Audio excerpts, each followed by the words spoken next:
mapagpalang araw sa lahat. Guys, nandito po ako sa may barangay Tagapo, Santa Rosa, Laguna. Branch po ng Rusi. At ang i-review po natin, isa na naman pong budget meal na underbone ng Rusi. Ito po yung Surf 125. Ganda oh.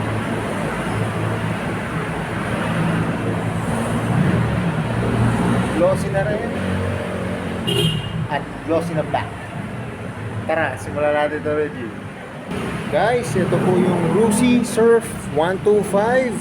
Underbone ng Rusi. Budget meal po yan. Tara, simulan natin ito review. Simulan natin sa gulong.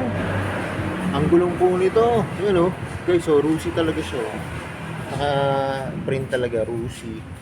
2.50 by 17. Taiwan technology oh. Yung rubber nito guys. Yan. Kita nyo naman yung spike. Maganda po makapit. Ito natin sa kabilang side. Ito po yung tatak niya.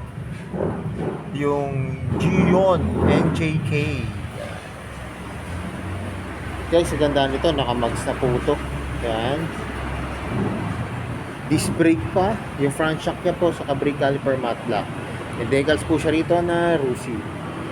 Ano to guys ha? Tube type pa po to. Pero mags naman po to guys eh. Kaya pwede nyo pa rin tong pa tubeless. Ito po yung kanyang front fender. Glossy na red. May decals po dito na R4 Rusi. Sa kanyang headlight. Yan. Bulb type po. Yung kanyang park light sa signal light naman po guys ay LED yan. Kitang kita po yan sa gabi. Tapos kita nyo naman yung mukha. Napakasimple. Yung mga nagagamit ng underbone na budget meal, magugustuhan nila ito pag nakita nila ito ng actual. Euro 3 na rin po siya. Ang likod na gulong naman ito, ang sukat naman niya ay 2.75 by 17 po. Drum brake siya. Yung kanyang rear shock silver po eh. Pero glossy. Parang chrome plated siya. Muffler niya, yan. Maganda po, may heat guard siya. Cover na cover po yung ating muffler. May naka-engrave po dito na Rusi Euro 3. Tapakan po na ang kasan. Yan, ganda po, may sariling bracket. Nakamatibay. May naka-engrave po dito na R4 Rusi. Taillight niya po. Yan guys, so bulb type. Pagkabilang signal light ay bulb type din po. May decals po dito na Rusi. Maganda rin po yung kanyang fender sa likod, malaki po. Para iwas tibalsek ng puti. Ito naman guys yung kanyang engine. Yan. Ito po yung kanyang gear pedal. Ano po ito? Rotation na. Bali, 1 to 4 po ito. 1, 2, 3, 4. Dagdag. Ito po yung bawas. Yung kanyang side stand at center stand po ay glossy na black. May direction naman po dito. Yan po guys. Oh. Para pag tinapakan nyo po yung gear pedal, yan, 1 to 4. Ito po yung bawas. Yung kabilang side, may naka-impose na Rusi.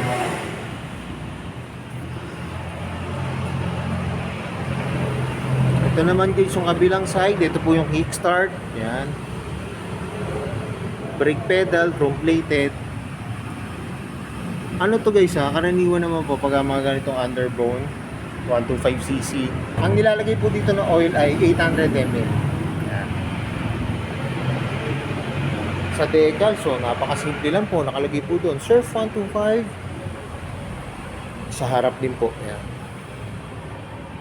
Saka guys, kagandahan po nito, pag bibili po kayo ng ganitong Rusi, huwag niyo pong tatanggalin tong decals niya. Kasi ano po to meron po tong warranty. Para syempre po, yung service, yung pagpapaayos nyo, libre po. Pati po yung change oil sa tune-up, libre din po yun. Basta bibili nyo po yung yung oil. Kung scooter naman po yung motor nyo, bibili po kayo ng gear oil sa oil po. Ito naman po yung kanya grab bar, rubberize. Pinaka-impose po na Rusi. Sa U-box, malaki din guys ang U-box nito. Kasyang-kasyang cellphone, wallet, saka mga tools. Pwede po dyan. May hook po dito para pag sinabit nyo po yung helmet o yung pinamili nyo. Gas tank. Yan. Gas cover. Sa guys, ganda nito, may rubber pa siya. Yan, may cover naman po yung inyo. Para po ito dun sa ano, sa fuel ano po dito, fuel indicator po dito. Yan, para hindi po agad mga lawang, may cover po siya na rubber. Pero yung ibang gawa po, meron na nga ho nakalagay dito na fairness po, rubber po para mas matibay. Yung ginamit na material sa likod ng upuan, plastic na black. At syempre guys, so kita nyo naman, manubela. Ito po yung makikita nyo rito. High and low, busina, signal, may ano pa po to, choke, dahil carb pa po to, park light, electric start. Kagandaan nito guys, may electric start siya at may kick start para pagka nalobat ang ating battery. Throttle, ano to? Guys, kagandaan nito, digital gauge panel na po to. Hindi lang natin siya ma-operate kasi wala po battery. Pero yan, digital gauge panel na po yan. Sa susi naman po, ito po yung kanyang susi. At ito po yung kanyang susian. Ordinary lang naman po. Pwede ito guys, pag binilhan nyo, bili kayo ng hook dito para may sabitan po kayo ng helmet o kaya pinamili. May mabibili naman po kayo sa aftermarket na po para po dyan. Guys, mga naghanap ng underbone na 125cc na mura lang, na gusto nyo pang daily, pang service o ano man po. Ayan, pwede rin naman po itong pang negosyo, pang delivery rider po, pwede na po ito. Ayan. Basta kailangan lang po dito guys, yung maintenance po, yung sa oil, yung sa kadena, sa carb nya, ayan, papalinis nyo lang po.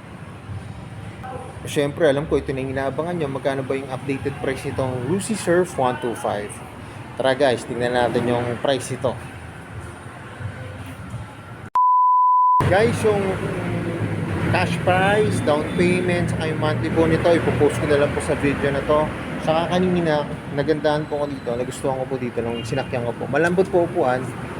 Medyo may kataasan po siya, pero sa kagaya ko po, ang height ko po guys ay 5'5". Okay na po sa akin yun. Mapanood nyo kanina, konting tiptoe lang, pero okay lang po sa akin yun eh. Yun po yung gusto kong taas din. Para ho, alam nyo na, pag nagbabaha-baha, mga lubak, at least medyo may taas po. Kasi pag medyo mababa, baka sumayad yung ilalim. Pero kung gusto nyo naman po, pwede nyo naman po pababaan to. Yan, palitan nyo po yung rear shock. O kaya guys, yung ginagawa ko, kagaya nung ginawa ko sa motor ko dati. Yan, binutasan ko dito para ito bumaba yung shock. Kasi pag bumaba na tong harap nito, okay na yan guys. Goods na yan. Maganda na po yung tinting dyan. Kaya kung baguhan po kayo sa underbone, gusto nyo sumubok ng underbone na 125cc na budget meal lang po, pwede nyo po itong subukan. Kasi yun nga po, mababa lang po yung presyo, mababa lang po yung monthly, saka yung maintenance po ng ganitong unit hindi po masyadong mahirap. Saka guys, ang available nilang kulay dito, ito po, red and black. Meron to blue, black, yellow, black yan. Tapos meron pa nga dito orange, orange black. Pero kung anong gusto yung kulay, pwede naman po yung itanong po dito sa personnel at ihahanap po kayo ng kulay na gano'n. Pero syempre, mas maganda po guys kung mapupuntahan nyo na actual yung unit, mas ma-appreciate nyo po siya. Yan, kitang-kita nyo, pogi pogi. So yun guys, hanggang dito na lang. Kung bago lang kayo sa akin sa channel, para updated po kayo sa aking mga videos. At salamat nga po pala dito sa may Rusi, dito sa may Barangay Tagapos, Santa Rosa, Laguna.